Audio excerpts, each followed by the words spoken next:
안녕하세요. 플러그인 채플 도단전원교회 이만기 목사입니다. 오늘은 5월 16일 토요일입니다. 신명기 19장 1절에서 14절 말씀으로 우리 함께 은혜를 나누겠습니다. 오늘 말씀에 보게 되면은 이스라엘 백성들의 부지 중에 살인한 자나 부지 중에 어려움을 당한 자들을 구제하는 것에 대해서 이야기를 하고 있습니다. 오늘 말씀에 대해서는 피난처와 도피성에 대해서 이야기를 하고 있는데, 이스라엘 백성들이 부지 중에 살인을 했다든가 했을 적에 그들이 살아날 수 있는 거, 예를 들어서 어떤 일을 하고 있다가 부지 중에 사고를 냈다든가, 그 사고를 내는데 일부러 사고 낸 게 아니라 어떤 실수로 다 사고를 냈어요. 그럴 경우에 그 죽은 사람을 위해서 그가 어떻게 해야 될지, 또 그 죽은 사람의 가족들이 화가 나는 것을 어떻게 할지를 이야기하고 있습니다. 여러분, 그래서 이스라엘 백성들이 도피성을 만들어 줬잖아요. 그래서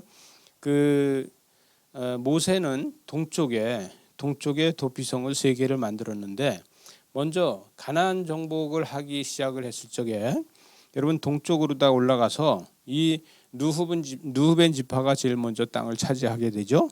그래서 르우벤 지파를 위해서 베셀을 하나 세워서 베셀에다가 그 도피성을 하나 세우고, 그 다음에 올라가서 갓지파가 중간에서 차지하게 돼서 갓지파를 위해서 길랏 나못에다가 그 도피성을 하나 세우고, 더 올라가서 다메섹 쪽으로 올라가다 보면은 그 므낫세 반지파가 그쪽을 정복하는데, 거기를 위해서 발란 공원에다가 발란 골란이라 그러죠. 그곳에 도피성을 세워서 동쪽에 3그를 세웁니다. 그다음에 요단강을 요단강 건너서 북쪽서부터 내려서 세우게 되는데, 게데스에다가 그 하나를 세우게 돼요.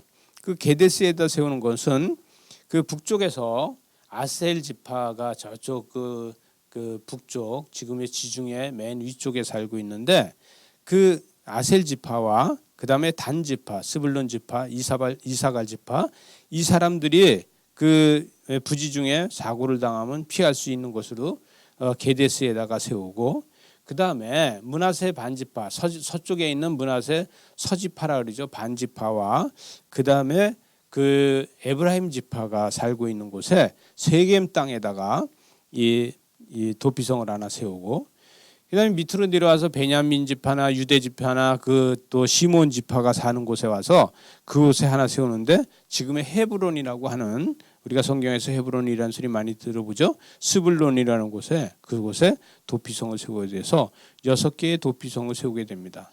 근데 이 도피성에서는요, 여러분, 일하다가 도끼자루가 빠져가지고 도끼가 옆에 사람한테 가서 맞아서 갑자기 사고로 다 죽었어요. 그런데 내 남편 살려내라, 내 아버지 살려내라 그러고 이 가족들이 와서 그 도끼자루 빠져서 부지 중에 사고를 낸 사람을 죽인다든가 그러면 안 되지 않습니까? 그럴 경우에 그는 빨리 도망을 쳐서 도피성에 가서 피하라는 거예요. 그래서 도피성에 가서 그 기둥에 붙잡고 있으면은 이 재판관들이 그걸 재판을 해서 정말 부지 중에 그랬는지 아니면 고의로 다 했는지 이런 것을 판결하게 되는 겁니다. 그래서 억울함이 없이 하고, 또 부지 중에 사고를 냈는데 그 사고를 당한 가족들이 복수를 하기 위해서 그들을 가서 쫓아가서 그를 죽이면은 복수가 또 복수를 낳고 복수가 또 복수를 낳고 이런 일을 만들어 가잖아요. 그래서 그런 일을 없게 만들기 위해서 이렇게 하는 것입니다. 오늘은 좀 말씀이 길어서 이 말씀을 보게 되면은, 오늘 말씀에서 이 연속적인 것을 이야기하는 것이 6절에 가서 나오죠. 6절에서 본래 원한이 없는데 이런 것을 보복으로 다 하지 말아라, 이렇게 이야기를 하고, 너는 건너가서 7절에 가서 그렇게 얘기하죠. 새 성읍을 만들으라는 거예요. 그래서 새 성읍에서 이렇게 도피성을 만들어주고, 도피성의 목적은 너희 조상들이 너희가 하나이기 때문에 이 새 도피성을 만들어라. 그래서 다시 이 9절 말씀으로 다 가서 보면은 이 9절 말씀에서 이 새 성읍을 더하여서 6개의 도피성을 만들어라, 이렇게 말을 하고, 그 다음에 10절에 가서 뭐라고 합니까? 무죄한 피를 흘리지 않게 해라. 그래서 이 물론 실수로다가 사람이 죽으면은 그 억울함이 있죠. 근데 그 억울함 때문에 또다시 또 복수를 하고 이렇게 하지 말라는 거예요. 여러분, 이 10절 말씀에서는 내 하나님 여호와께서 내게 기업으로 주시는 땅에서 무제한 피를 흘리지 말라. 이같이 하면 그의 피가 내게로 돌아갈 것이다. 여러분, 이스라엘은 신정 정치라고 합니다. 이것은 하나님과 정치가 하나다 이렇게 이야기하는 것이죠. 신정 정치라고 하고 왕이 정치하는 건 뭡니까? 왕이 정치하는 것은 신경이라고 해서 정경이라고 해서 이 정치와 경제를 하나로 다 통치하는 것이 왕정 정치고, 그러나 하나님이 정치하는 것을 신정 정치라고 합니다.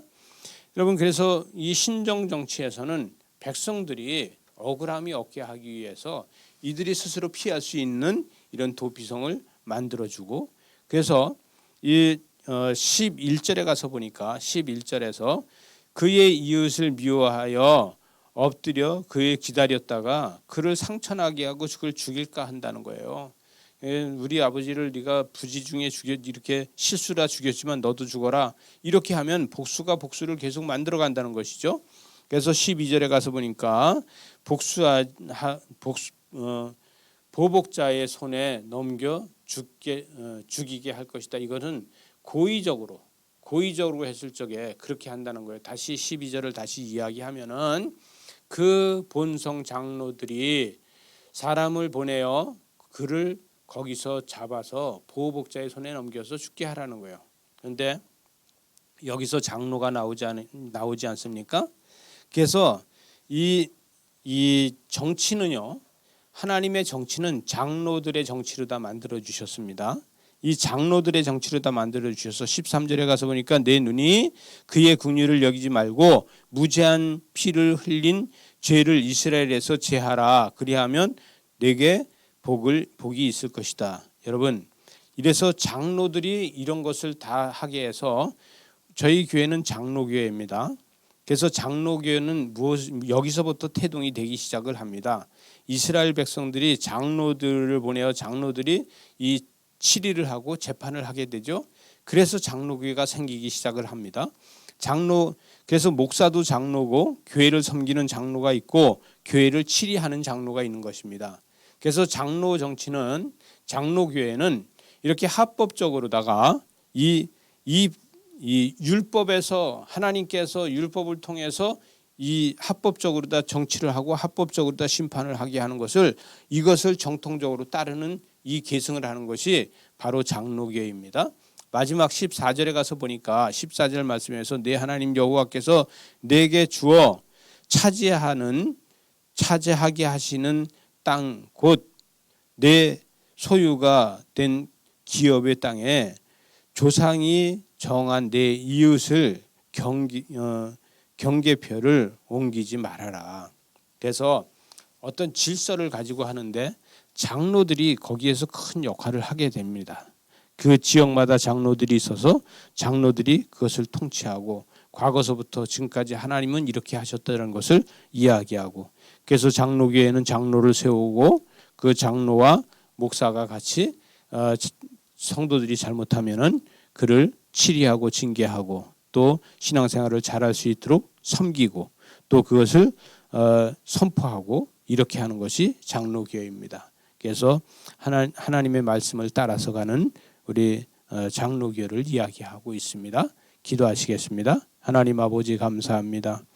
우리가 부지 중에 실수로다가 어떤 죄를 짓고 범죄했을 적에 도피성에 가서 도피성에서 보호를 받고 억울함을, 그러나 그 억울함 때문에 또다시 복수를 만들고 복수가 또다시 복수를 만들고 이런 일이 없도록 하나님께서 만들어 주셨습니다.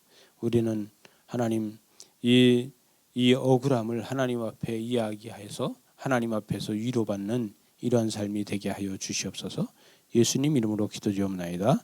아멘.